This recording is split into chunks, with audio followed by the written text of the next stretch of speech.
Hey, yo, what up? This is not a podcast. It's just my thoughts with Rob Markman. Welcome back. Today is going to be a doozy. It's going to be a long episode, but I'm going to try to keep it as short as possible, as succinct as possible, as information as possible, based off of the information that I have and the things, my experience that I know and how I can kind of translate this information in maybe the most simplest terms. So y'all all heard the news. Drake is taking legal action against Spotify and UMG. He's basically claiming that they used illegal practices to inflate streams, and the overall success of Kendrick Lamar is not like us. Okay, first of all, first thing to note, this is not a lawsuit. This is technically not a lawsuit. It's a petition, and in essence, an ask of the court to force UMG and Spotify to turn over information that they then can lead to a lawsuit. So it's almost like a pre-action leading towards a lawsuit. And the paperwork is saying that they're planning, Drake and through his company, Frozen Moments, that's the company that he operates. And so they're planning a civil RICO against UMG. I got the paperwork right here. I've been reading it since last night, rereading it, making sense, taking notes, highlights. You know what I'm saying? Like, y'all know me. Like, I just don't like to come up here and talk. And, though I'm not a lawyer, you know what I'm saying? I have some experience with contracts, particularly recording contracts and things like that. But obviously just covering this for 20 years. So I'm going to do the best that I can. I'll tell you what I think. I'll tell you what I know. I'll admit when I don't know or I'm unclear about something. But I got the paperwork right here. So we're going to go through the paperwork. But just a few points even before we start there. Right off the bat, this is a PR nightmare for Drake. It's a PR nightmare. Just the optics of this after losing the battle against Kendrick and now taking it to court. We just don't do that in hip hop. You know what I'm saying? It's just a PR nightmare. It looks bad. The optics look bad. And I'll leave it at that. So what could his possible motives be? And Drake knows this. Drake knows he's going to take a PR hit. He's going to be clowned. We're going to call him salty. We're going to say you saw a loser, and all of this type of stuff. And he has to know this. I'm sure he knows this. So what could his possible motives be? Because a win in court doesn't change the fact that he lost the battle, right? Kendrick didn't win the battle because Not Like Us has 1 billion streams or whatever it has, or that it hit number one on the Billboard Hot 100 chart for several weeks, right? Kendrick won because he had the overall better strategy and the better records, and I'm fast forwarding, there was more to the battle than this, but basically, things heated up and came to an end that Friday night. Family Matters dropped on that Friday night. Meet the Grams came about, I want to say 37 minutes after, kind of took the wind out of Drake's sails. So that's strategy, right? And then Saturday dropped Not Like Us. You know what I'm saying? And then Sunday, Drake dropped The Heart Part 6. And by Monday, most fans hadn't made up their mind and determined the winner. The temperature outside was that Kendrick won, and this is before the Billboard chart came in. So this is before Not Like Us hits number one. This is before anybody really cares about the streaming. Those of us who are paying attention and listening had determined that Kendrick won by that Monday, Tuesday, Wednesday at the latest. So, I don't know in the perception of who won the battle and the hit that Drake took, that a win in court doesn't reverse that decision. You know what I'm saying? You can't erase that from people's mind. It won't change public perception. It won't change the record in hip hop, right? And of course, Drake has to know this as well. In the paperwork, Drake is claiming financial damages. I'm not sure how much money could he possibly sue for. I don't know. But you're talking about a guy who's already rich. So could the money that he can potentially win here or force them to settle out of court with, could that money be worth the PR hit that he takes? Because again, taking that PR hit, there's going to be financial damages there too. You know what I'm saying? I think the perception of Drake is changing. You know what I'm saying? And I mean, this was the guy, the top guy, the untouchable guy who could do no wrong. Hit after hit after hit after hit. That seems to have changed. right? If we're just being honest, I'm trying to call it like I see it, man. That whether you're a fan of him, I know that there's super fans of him, whatever. If we're talking very honestly, the perception of Drake has changed. This further changes the perception of him. So could the money that he wins in this lawsuit be worth it, be taking a further hit? I don't know. That's up to him to determine. I'm not sure exactly what the number is, right? Now, could it be that Drake is suing to try to get out of his contract, which is a bigger picture thing, right? Possibly. I don't know. I don't know how possible that is, but the paperwork does state, within this paperwork, there is a part that states that Drake was trying to negotiate something with UMG before filing this petition. So there was some type of negotiation. I don't know if there was a restitution, maybe trying to get out of his contract or a contract renegotiation. I don't know what it is, but there was some type of negotiation. So is this to get out of his UMG contract? I don't know, but then I can start to understand that, this seems like, though he's taking a hit now, this is a bigger picture thing, maybe better for his career. And I get it, man. It was always weird that Drake and Kendrick, in terms of rap, are like two of the top guys, if not the top two guys at UMG. So to have them going at each other had to be a nightmare internally for the label, I would think. Or maybe not. Maybe the label doesn't even care, because either way they win, right? The house wins. So maybe the label didn't care. But I can understand Drake being salty. Like, damn, well, my whole label who I'm in business with, and I'm the top dog and I earn so much, like, now they're investing in this record that's destroying me. I understand that feeling on a human level, and maybe he's like, I don't want to be in business with UMG no more, and maybe this lawsuit is potentially a part of that. Could be possible. I don't know. I'm saying I don't know. Lastly, this could be Drake wanting to whistleblow on behalf of artists and expose the shady practices at UMG and the other majors, because they all kind of follow suit, right? And I have thoughts on that as well, but I'm going to get to that later because I have an opinion on that, right? Or it could be a combination of all these things, but I'll get to that last part later. But right now, just going to go through some of this contract. I'll put some of it on the screen. So like I said, I'm not going to read the whole thing, but Frozen Moments LLC is the petitioner. That's Drake's company.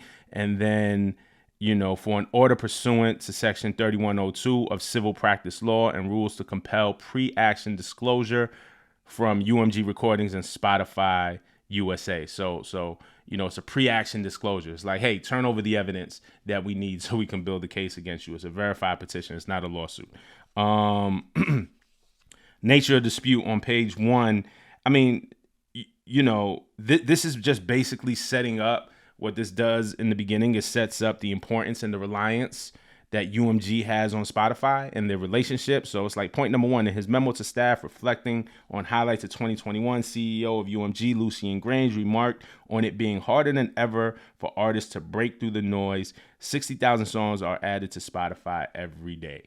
And then Spotify is the world's most popular audio streaming subscription service. As the end of the quarter of 2024, Spotify boasted more than 64 million monthly active users and 252 million subscribers. Basically, it's just outlining the success of Spotify, how successful Spotify is, and that Lucien Grange quote that there's 60,000 songs that are added to Spotify every day, and it's harder for artists to break through. So basically setting up the reliance, the importance that Spotify has on UMG's business. And, like based on UMG's financial reporting, Spotify paid around $2.28 billion in 2023, which amounted to 19% of UMG's total revenue in 2023. So Spotify makes up a large bit of that revenue. So, it's just setting up the relationship and the reliance and how important Spotify is to UMG and how hard it is to get a leg up for artists, and now potentially going to expose the different things that UMG does to get a leg up on the competition and get a bigger market share with Spotify. I'm going to skip to point number 5. In 2024, UMG, this is where it's getting to the not like us part, but it says, and this is on page number 3, bullet point number 5, in 2024, UMG did not rely on chance or even ordinary business practices to break through the noise on Spotify and likely other music platforms. It instead launched a campaign to manipulate and saturate the streaming services and airwaves with a song not like us in order to make that song go viral, including by using bots and pay-to-play agreements. So that very much just headlines what they'll detail later. But, this is where we get to the not like us part. So, they're establishing the relationship and saying how hard it is to break through and how hard it is to break songs and artists on Spotify. And then saying, okay, and not like us. Now they're introducing not like us. Problem is Kendrick is already broken as an artist. So, you don't have to do as much. This is interesting. This point number 7. And I've seen a lot of people kind of up in arms about this. It says on information and belief. So they don't have all the evidence yet. So on information, things maybe they heard, little pieces of information they have. And this is legal language and it's in a lot. That's why they're asking for the actual evidence so they can build up a case. But point number 7 says on information and belief, UMG charged Spotify licensing rates 30% lower than its usual license rates for Not Like Us, in exchange for Spotify affirmatively recommending the song to users who are searching for other unrelated songs or artists. Neither UMG nor Spotify disclosed that Spotify had received compensation of any kind in exchange for recommending the song. On information and belief, Spotify pays UMG licensing fees through wires or mails. So this is interesting, right? So what they're saying here is that UMG gave Spotify 30% of the record. UMG said, okay, if you recommend this song to the users who are searching for unrelated songs and artists, we'll take 30% less of what you owe us for the record, which seems messed up, man. Because right, like how do you compete against that, right? Like they're giving them a huge discount and incentivizing Spotify to basically serve the song to more users. Here's what it sounds like to me, though, and I don't know how many of y'all are familiar with this. Spotify has a discovery mode, and I'll put this on screen, that is open to all artists. I've used this. I know a bunch of artists who use this, specifically indie artists. There's a Spotify for artists app.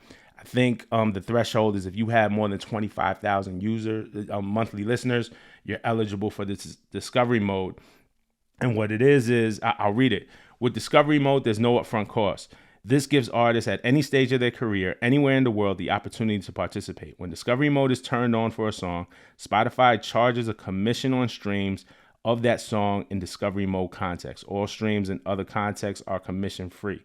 And what's that commission? Is 30%. You can see it right here with this chart. So basically what discovery mode does for all artists who are eligible, and again, I think the threshold is like 25,000 monthly listeners, which Kendrick and most major label artists surely surpass, is they put you in things like Spotify radio. Sometimes in Spotify where you're listening to a song, but you don't have the next song queued up, like you're not listening to a playlist or an album ends, or you're just listening to one song and then another song automatically plays right after, and things of that nature. That's what discovery mode is. And then what Spotify does is they take 30% of the streams earned, but only through plays through discovery mode. So like, if let's just say me, Rob Markman, I put out a song and I put it for discovery mode, and you're listening to Spotify radio and you hear my song on Spotify radio, that's a discovery mode play. Or if you hear my song, you're listening to a song and after another song automatically plays and you hear my song, that's a discovery mode play. And I give up 30% to get those streams to put me in front of listeners who maybe automatically wouldn't listen to my music, right? So I give up my 30%. Now, if you went to Spotify and you typed in Rob Markman and you went to my album and you press play, that's not a discovery mode play. So I don't give up 30% in that instance. You only give up the 30% in the instance where you got to play because of the discovery mode feature, which is usually like an algorithmic thing, but it's not like editorial based playlisting, and it's not if you do direct search or you go straight to an artist's profile and listen yourself. And that's almost open to everybody, though. The song has to be out a month. I think the rule is the song has to be out 30 days before you can be eligible for discovery mode. So I don't know what it is that Drake and his legal team are implying here with UMG charge Spotify licensing rates 30% lower than its usual license rates for Not Like Us. But it sounds like discovery mode. It sounds like discovery mode to me. I'm not sure, but that's what it sounds like. It'll be interesting if that's what it is. And, is discovery mode wrong? Like, is it, I remember when it first came out, a lot of artists and a lot of people were kind of up in arms about it. I know for indie artists, it does make sense because it helps you grow an audience, but damn, like giving up 30% of your record hurts. And it's only for a limited time. It's only while you're in the discovery mode campaign. So when the discovery mode campaign ends, that 30% goes back to the artist. It's not like they keep 30% of your record forever. It's just on the plays that they, I guess, manufacture in discovery mode. This may be a bad practice, but what I'm saying is this goes on every day with Spotify. So if this is Spotify discovery mode that they're talking about here, this is a common practice, and it's not a practice that is exclusive to Not Like Us. That's all I'm saying.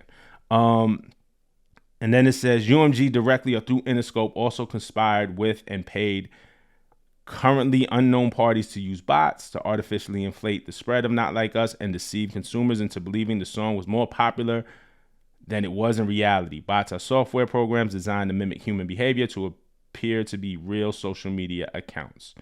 They go on to talk about, I think this might have been the academics, the bot guy who went on academics, but they're saying something that they paid third parties to use bots to achieve 30 million streams on Spotify in the first days of the release of Not Like Us, with a goal of jumpstarting the song's spread and turning it into a crazy hit on the platform. The whistleblower described Spotify as the easiest platform to bot because it does not, like other streaming platforms, have certain security measures when it comes to bot protection.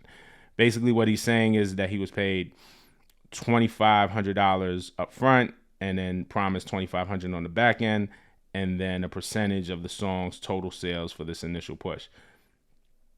30 million streams for $5,000. I don't know what the percentage is, but man, that seems cheap also. Like 1 million streams, and the majors get a different, like for independent artists, 1 million streams might be like $3,000, $3,500 on Spotify, $3,300, something like that.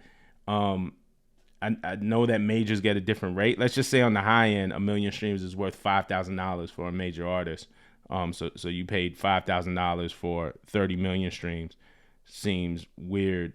But then they also promised him, allegedly, all this is alleged, a percentage of the song sales. I don't know what that percentage is, but I don't know about this one. Like I can't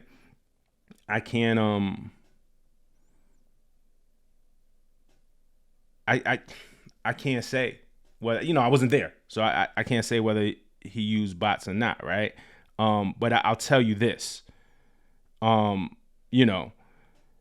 goal of the bots was to jumpstart the song spread and turn it into a crazy hit on the platform. It says that bots are software programs designed to mimic human behavior to appear to be real social media accounts. And it said bots to artificially inflate the spread of Not Like Us and deceive consumers into believing that the song was more popular than it was in reality. Guess what? The song was popular in reality. Like, I don't know about the bots thing. I assume, and I had said this on another stream, I assume everybody in the majors use bots. That, like, whether Kendrick did or not, I feel like it's just a common practice. I work in the music industry. I work in distribution. I put out my own music. Like, I know what's out there. You know what I'm saying? I believe everybody was using bots on a major level at some point. Drake included. You know what I'm saying? So, it's a common practice. Whether in this case, I can't tell you one way or another, but this whole thing of to deceive consumers into believing the song was more popular than it was in reality. The song was popular in reality. We all went outside. When I went outside and I heard people blasting it out their cars, that wasn't a bot. The DJs on the radio, that's not a bot. When you went to the club, that's not a bot. The kids and people using it and dancing to it and making memes about it on TikTok and Reels, and like those weren't bots. Like, I get it, and I get how something could. I get how I'm not being dense. I get how inflating streams, because there are people who believe if you have 10 million streams, 20 million streams, 30 million streams next to your song, that means your song is good. I just think when Not Like Us dropped, I think it's a moot point, because I think when Not Like Us dropped, I think the culture decided, this was a hit record. We knew the song was a hit when we heard it. Before the metrics came in, before the measurements came in, before the song was a hit because it was a hit. And it's evident because it was outside. So it's like, what came first, the chicken or the egg? For me, and the type of listener I am, I use my ears. I was like, oh, that sounds like a hit record. You know what I'm saying? And it was. I think there's a reason that takes off and Euphoria doesn't. In a popular way, right? Like Euphoria had the better raps, but Not Like Us was the better record in terms of a hit. You know what I'm saying? Like, but here we go. All right, we're gonna go on. I'm gonna try to move faster. They also said that they did the same thing to promote the Not Like Us music video when it dropped. And then it says UMG appears to have used similar tactics with other streaming services. On information and belief, UMG paid or approved payments to Apple Inc. to have his voice-activated digital assistant Siri purposely misdirect users to Not Like Us. Online sources reported that when users asked Siri to play the album Certified Lover Boy by recording artist Orby Drake Graham, Siri instead played Not Like Us, which contains the lyric Certified Pedophile, an allegation against Drake. Yes. I remember when this happened. This was online, right? They was like, if you ask Siri play Certified Lover Boy, Not Like Us is going to come up. I tried it. Before they fixed it, I tried it. I was like, oh, shit, it really happened. It really, you said, play Certified Lover Boy and Not Like Us came up. I don't know that UMG paid for it. I don't know what that was or what type of glitch that was, or if that was on purpose or who paid for it or what, but it definitely did happen. Like we saw that. Now, my question is, again, at that point, Not Like Us was already taken off. It was what it was. That was like a week or two after. That was probably like a week after Not Like Us dropped, maybe more. This was on July 11th. Not Like Us, the Not Like Us video came out July 4th, and then in or around July 11th is when the Apple thing happened. So the song was already a hit. It was embarrassing that when you asked Siri to play a Drake album, Not Like Us came up, but it didn't increase the song's success. The song was already there, man. We had determined it was a hit.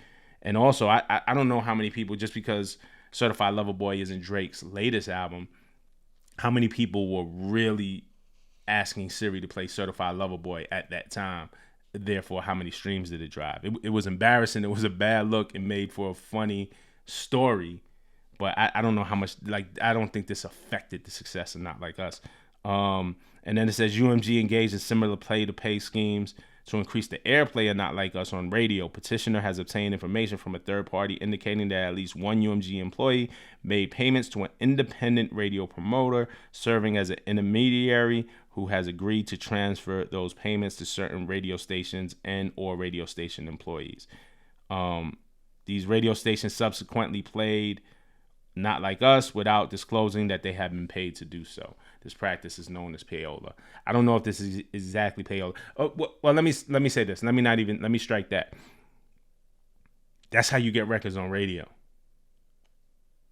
It is now, payola is illegal, and I think a loophole was like, okay, well, you can't go to the radio stations directly. You got to hire an independent radio promoter. You got to. It's almost like a lobbyist. You got to hire somebody to go to the stations, to go to the PDs, to go and on your behalf, on the record's behalf, pitch the record to PDs and stuff like that. I'm not here to say if it's wrong and it's right. Radio, I still don't quite understand how radio works, and radio is a funny business.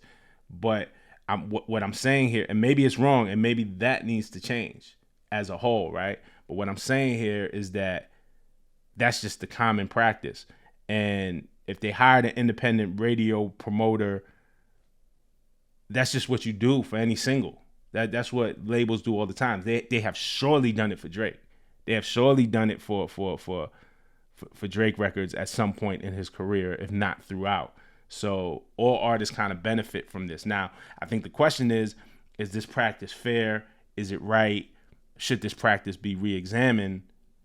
Possibly, yeah. Like, let's look at it. But like this is not exclusive to Not Like Us. This is the record business. This is just how things go. I'm gonna go on for a bit. Okay. On information and belief, UMG, this is point 12.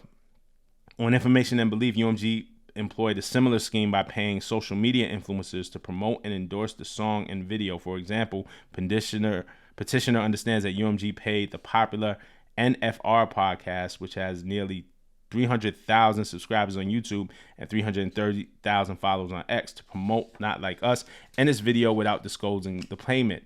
As part of its deal with UMG, the NFR podcast published podcast episodes, tweets, and other content publicly about the song. And in a sea change for UMG's internal policy, UMG removed the song's copyright restrictions on YouTube and Twitch, thereby whitelisting the song, in parentheses, for the first time in UMG history, which further incentivized influencers to spread the song. We have seen this, that Kendrick said, look, here's how it works on YouTube, and this is why I read lyrics, right? Y'all know this. I talk about this. If I play any little bit of a song in any of these videos, if I do sound up, I get demonetized right away. When Kendrick dropped Watch the Party Die, I did a live. I don't know who was there. If y'all remember, I did a live of Watch the Party Die, and we was listening to it in real time, and I had the speaker here by the microphone because I didn't know how to pump it through the stream yet. And we're playing it and listening back, and the stream was wildly successful. And then when I got off of live, I got demonetized. I thought I was safe because I was like, this record's not even on Spotify or anything. He just dropped it on Instagram. So I don't go sound up at all because, and usually I wouldn't play the whole song anyway. But hey, man, those of us who make the YouTubes, and there's people who've been doing it way longer than me, and this is part of their business. Like, yo, this is promoting their records. The fact that we can't monetize for using snippets of songs and things like that on YouTube is bullshit anyway. You know what I'm saying? But that's why I won't sound up. It makes the video better if I sound up. But I'm like, nah, I'm gonna read the lyrics, man. Fuck yeah. I work hard for this shit. And all these other YouTubers work hard for this shit. I'm not giving anything back to the label while at the same time promoting your artist. Like, fuck out of here. So it was a big headline and a big deal when Kendrick said, hey man, for all those reacting to Not Like Us, we're gonna whitelist. To me, that was good strategy. You know what I'm saying? That Drake could have done the same thing. I'm sure Drake could have done the same thing. I'll tell you one further, and I'm gonna be honest, and I haven't said this, and I was approached during the battle by a team connected with the OVO side and asked me to show the boys some love. You know, again, I was being as unbiased as possible. I was calling it like I see it, but they asked me, yo, we know you're unbiased. Really said it. We know you're unbiased. And we like that you're unbiased and you really try to call it straight, but can you show the guy some love? And no money was offered. No, absolutely no money was offered. But, you know, they kind of offered some things, some information, some access, and say, yo, and we'll make it that you could play his songs in your videos. You know, we'll whitelist it. Ultimately, I declined. ultimately I declined for my own personal reasons. I just feel like my allegiance is to y'all. If I took that and swayed one way, then I just wasn't being myself. And then how could y'all trust me after that? I never thought I would talk about it, but in reading this, all I'm saying is both sides. If this is true about UMG and Not Like Us and paying the podcast and we know the whitelisting is true and trying to get promotion for the record through podcasters and streamers, and if that is true, all I'm saying is, and the reason why I share that is that both sides were trying to play the game. It's just one side won, if that is true. You know what I'm saying? I'm gonna go on. And then, it just goes on to talk about to date, Not Like Us has almost 900 million streams on Spotify and holds the record for the biggest single day streams. So, it's now telling you what UMG did. And now, it started off saying, hey, this is how hard it is to break a record within Spotify, right? With that quote from Lucy and Grange. This is the relationship with Spotify and UMG. Then it goes on to tell you all the things that they're alleging that UMG did on the behalf of Not Like Us. And now this part of the petition is illustrating the success. So saying, okay, this is all the success that it reached. In point 17, it says, UMG schemes to artificially inflate the popularity of Not Like Us were motivated, at least in part, by the desire of execs at Interscope to maximize their own profits. Duh. Like, that's just what record labels do, right? UMG executives have an annual incentive program pursuant to which they are rewarded, meeting and surpassing sales and profit projections, among other metrics. The incentives are largely based on the specific UMG division rather than the performance of UMG more generally. That's what UMG does. That's what they've always done, is to maximize profits. Like, these labels is all about profit.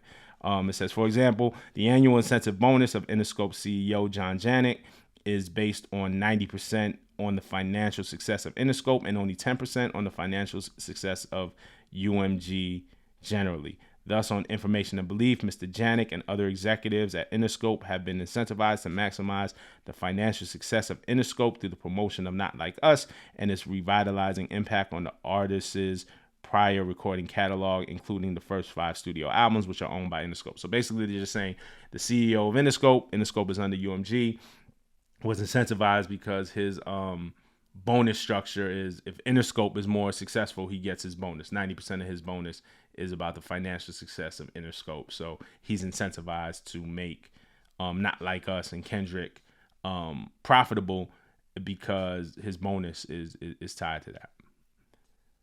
Whether you believe that that's a good thing or not, it's the music business. That's how it's set up. That's how it's always been. Now, again, this goes back to my thing. If Drake is doing a Robin Hood thing and whistleblowing and attacking and forcing us to reexamine the business, the dealings inside these record labels, hey, that's a good thing. I'm all for that. Like, yeah, let's uncover the hood. Let's look at this shit. Let's go. Like, what needs to change? What wrongs needs to get righted?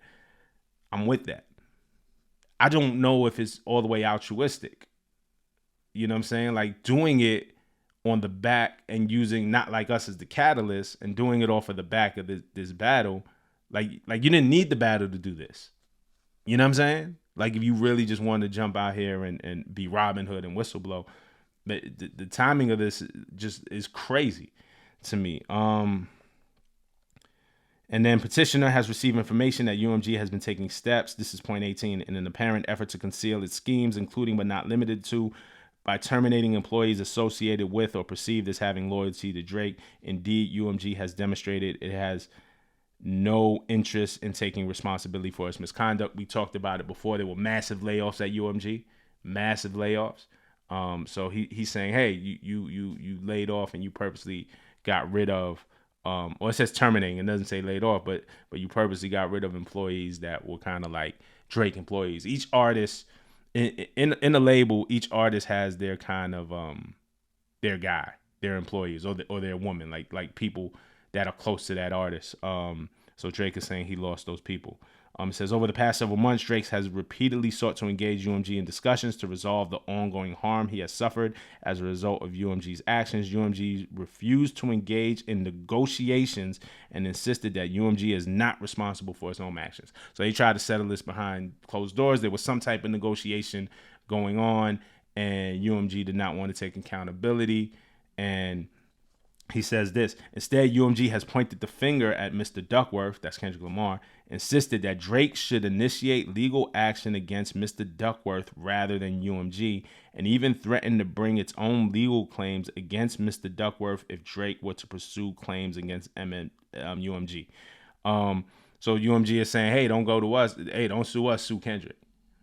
And is saying, hey, if you sue us, if you bring legal claims against us, we're just gonna bring our own legal claims against Kendrick.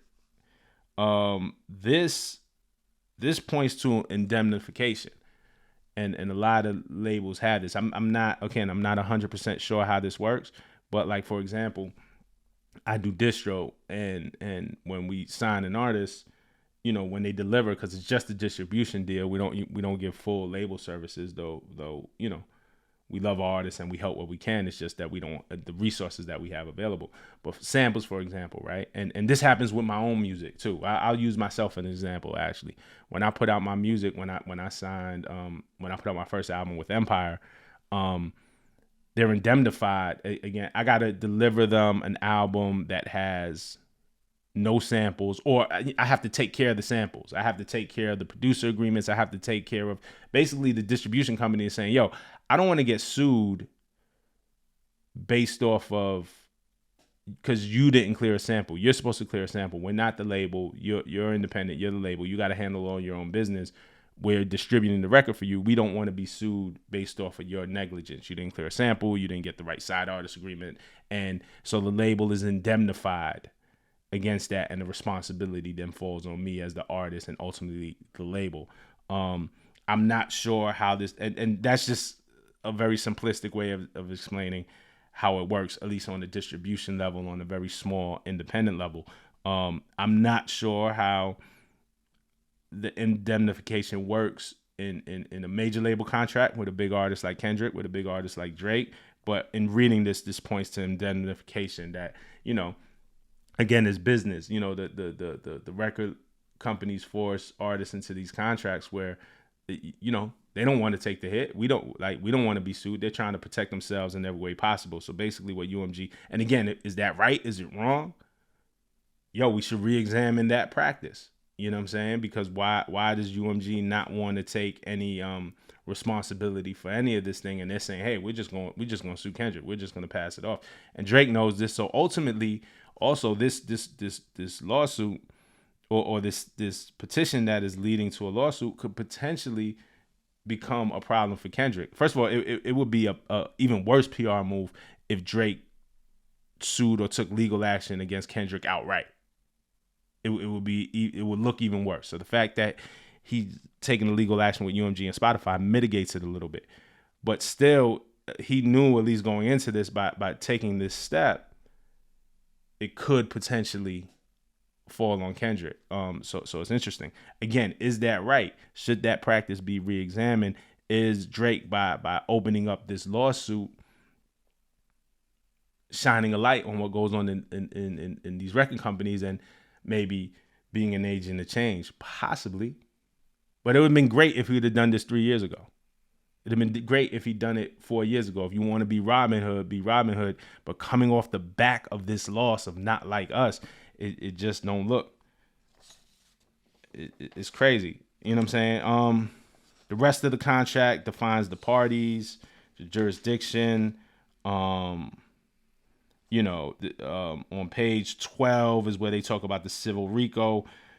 Petitioner has a viable cause of action for civil RICO with predicate acts of wire fraud, mail fraud, and or bribery for UMG's payments to unknown third parties in the form of reducing licensing fees to Spotify. However, petitioner requires additional information in order to frame his complaint and satisfy the heightened rule. So basically they're saying, hey, we're going after the RICO, but this is what this petition is. We need them to turn over evidence to us so we can build our case.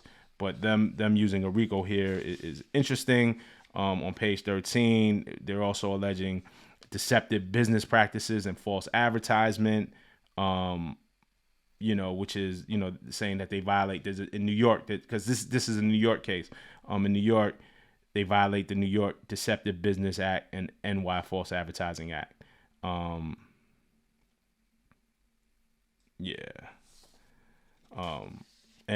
they're requesting information from Spotify.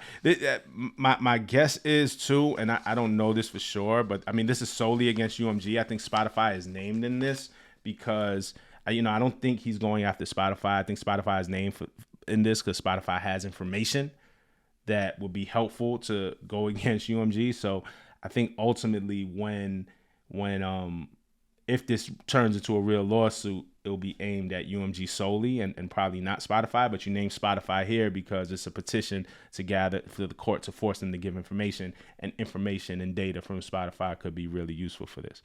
I'm going to stop here. I'm going to say this because, again, it's what the motive. This looks bad, man. We don't dog, you lost the battle and now there's a lawsuit.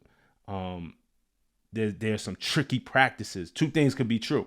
There are tricky practices in these labels. So if Drake wants to expose these labels, that's amazing. I'm all for that. But doing it after losing a battle is nuts. And doing it and censoring Not Like Us in this. Maybe that was the only play he had, but it's nuts. It looks nuts. It looks crazy. If you want to go at these labels, there's another way. Drake is a powerful artist. There's another way to do it. It's like, and is it truly altruistic, or is it like, I want to go at these labels because I suffered damages from it. This affected me. Dog, this has been affecting artists for years. You know what I'm saying? And furthermore, these practices are practices that he's absolutely benefited from. The way radio works, like I'm certain he's benefited from the way radio works. You know what I'm saying? Now, is the way that radio works right through the independent record promoters? I don't know. Should it be re-examined? Yeah, let's go. Let's figure out if this is the right way. But this is just the way the music business works every day, and he's benefited.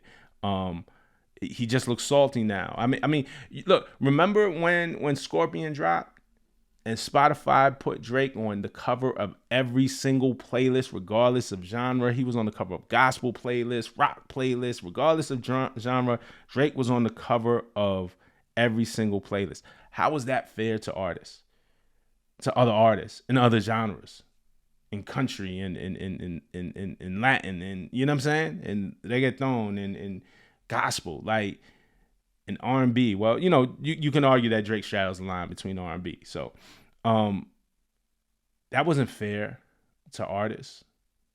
So a lot of this comes off as, again, having it censored and Not Like Us is just a bad look, man. It's terrible. It'll be interesting to see where this goes. I said a lot, man. We'll probably talk about this more. Those are just my thoughts. Please hit me in the comments. Let me know what you think. And we'll talk about it. All right? Peace.